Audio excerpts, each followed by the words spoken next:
ngon ni bông nôm hầm có chắc ngon không kể chứ nó đầm lo hầm ipi nó tiểu ipi nó đầm lo ha để gỗ lên thì chúa hơi lại chúa ipi nó bồn này à hơi lại hầm à chỉ lại hầm cái cái hết độ lâu chứ là ipi gul hầm à gul ha ai mua cũng nào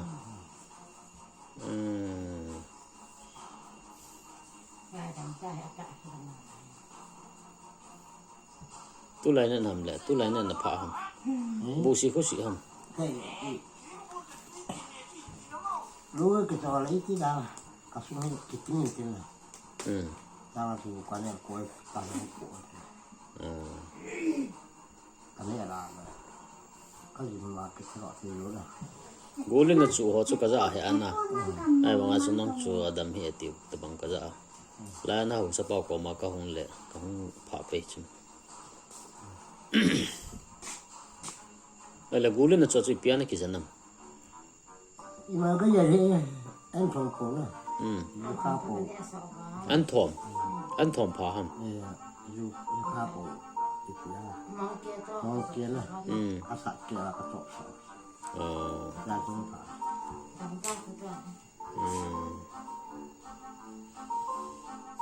kia đó là bể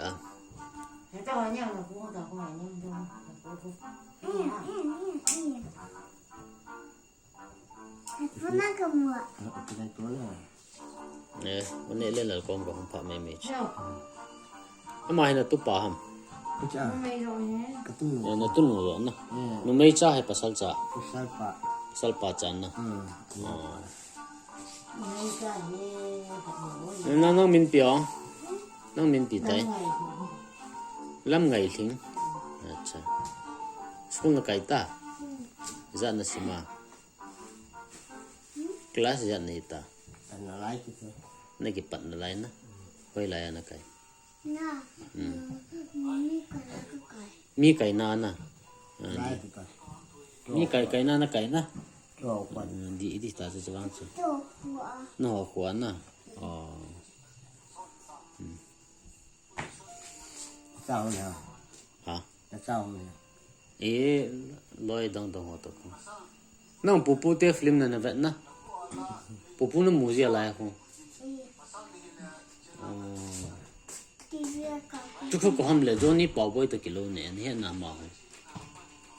có hâm à có hâm à có hâm chú không nè là có hâm à nè hiện lâu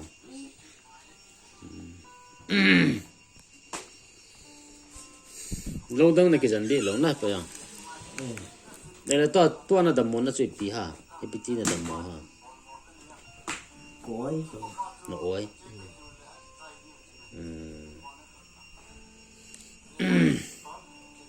cái tên kia là nó những dòng ta nó cái sào đầu ta hay là chịu cho mà mình sẽ lên này